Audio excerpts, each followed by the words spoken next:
എന്തിനാണ് നാം സ്വാതന്ത്ര്യ ദിനം ആഘോഷിക്കുന്നത്? 1947 ഓഗസ്റ്റ് 15-ന് ഇന്ത്യ 200 വർഷത്തിലധികം നീണ്ട ബ്രിട്ടീഷ് അധിനിവേശ ഭരണത്തിൽ നിന്ന് മോചിതമായി. ആ ദിവസം മുതൽ നമ്മുടെ രാജ്യം സ്വന്തം ഭരണഘടന, നിയമങ്ങൾ, ഭരണ സംവിധാനം എന്നിവ രൂപപ്പെടുത്താനുള്ള അധികാരം നേടി. സ്വാതന്ത്ര്യ സമര സേനാനികളുടെ ത്യാഗവും പോരാട്ടവും ആദരിക്കാനും ജനാധിപത്യത്തിന്റെ മഹത്വം പുതുതലമുറയിൽ എത്തിക്കാനുമാണ് ഈ ആഘോഷം. പതാക ഉയർത്തൽ, ദേശീയ ഗാനം, സാംസ്കാരിക പരിപാടികൾ, ദേശഭക്തി ഗാനങ്ങൾ എന്നിവ വഴി നമ്മുടെ രാജ്യത്തിന്റെ സ്വാതന്ത്ര്യത്തിന്റെ മഹത്വം ഓർമ്മപ്പെടുത്തുന്നു. ചുരുക്കി പറഞ്ഞാൽ നമ്മുടെ രാജ്യം സ്വയം ഭരിക്കാനുള്ള അവകാശം നേടിയ ദിനത്തിന്റെ ഓർമ്മയും അതിനുവേണ്ടി ജീവൻ ത്യജിച്ചവരുടെ സ്മരണയും ആയാണ് നാം ഈ സ്വാതന്ത്ര്യ ദിനം ആഘോഷിക്കുന്നത്. എന്നാൽ കുറച്ചു ദിവസങ്ങളായി നമ്മുടെ ജനാധിപത്യത്തിന് നേരെ, തിരഞ്ഞെടുപ്പിനുള്ള വിശ്വാസത്തിന് നേരെ വലിയൊരു ആരോപണം ഉയർന്നിരിക്കുകയാണ്. അത് തന്നെ കള്ളവോട്ട് വിവാദം. പ്രതിപക്ഷ നേതാവ് രാഹുൽ ഗാന്ധി അടുത്തിടെ രാജ്യത്തെ ഞെട്ടിക്കുന്ന വെളിപ്പെടുത്തലുമായി എത്തിയിരിക്കുകയാണ്. മഹാദേവപുര എന്ന ബാംഗ്ലൂരു മണ്ഡലത്തിൽ മാത്രം 1,250,000 കള്ളവോട്ടുകൾ ഉണ്ടായതായി അദ്ദേഹം ആരോപിക്കുന്നു. ഇരട്ട പേരുകൾ, വ്യാജ വിലാസങ്ങൾ, ഒരേ വിലാസത്തിൽ നിരവധി വോട്ടർമാർ, ഫോട്ടോ ഇല്ലാത്ത പേരുകൾ, അതിലും അതിശയം 70, 80, 95 വയസ്സുള്ള കന്നി വോട്ടർമാർ വരെ അതിലുണ്ടായിരുന്നു. എന്തുകൊണ്ട് ബംഗളൂരുവിലെ മഹാദേവപുര തിരഞ്ഞെടുത്തു?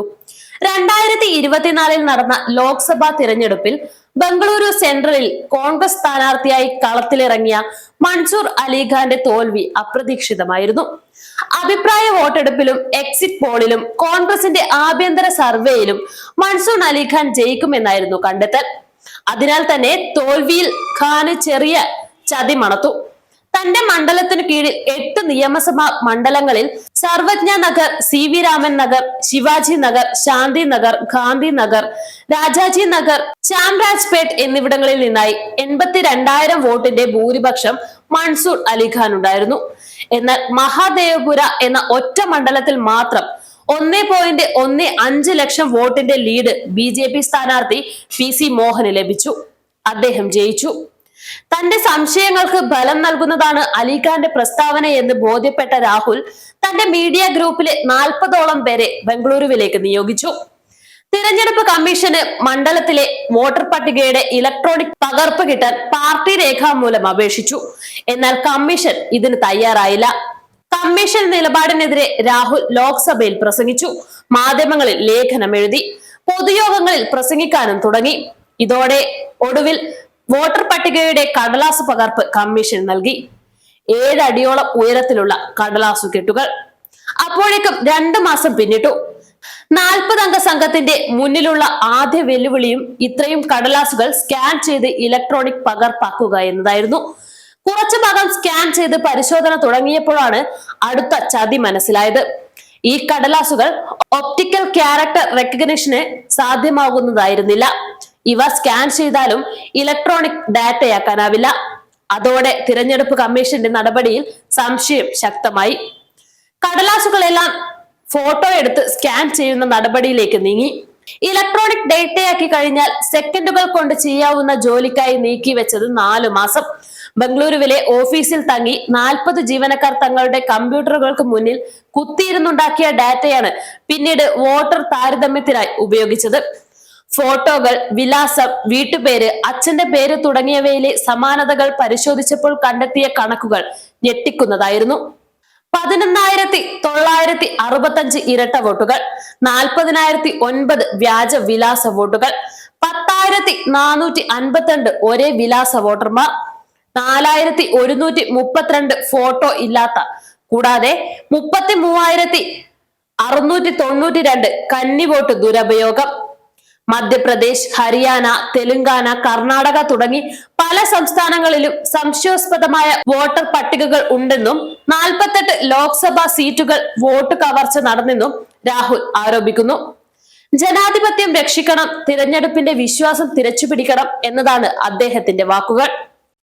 എന്നാൽ തിരഞ്ഞെടുപ്പ് കമ്മീഷൻ ഇവയെല്ലാം മിസ്ലീഡിംഗ് എന്നും അസംബന്ധമെന്നും വിളിച്ചു തള്ളുന്നു. തെളിവുണ്ടെങ്കിൽ നിയമപരമായി പരാതി നൽകാൻ അല്ലെങ്കിൽ സത്യവാങ്മൂലം ഒപ്പിടാൻ രാഹുലിനെ വെല്ലുവിളിച്ചു.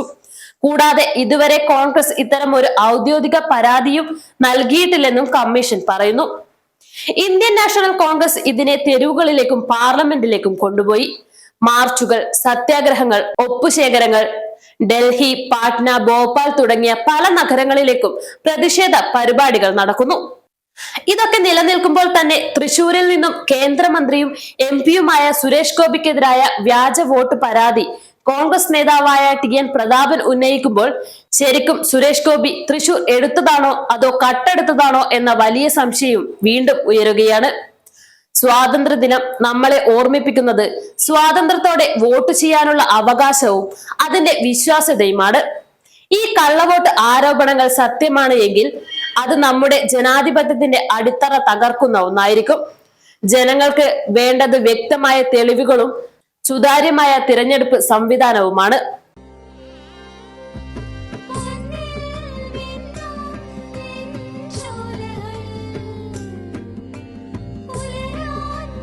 ഇതെനിക്ക് തരുവോ?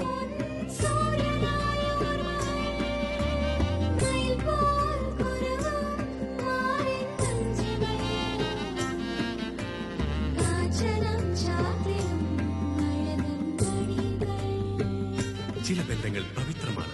കണ്ണും നിറയും, മനസ്സും നിറയും. സ്വന്തം ജോസ്കോ ജ്വല്ലേഴ്സ്. ഇനി സംശുദ്ധമായ സ്വർണം ചെറുപുഴയിൽ.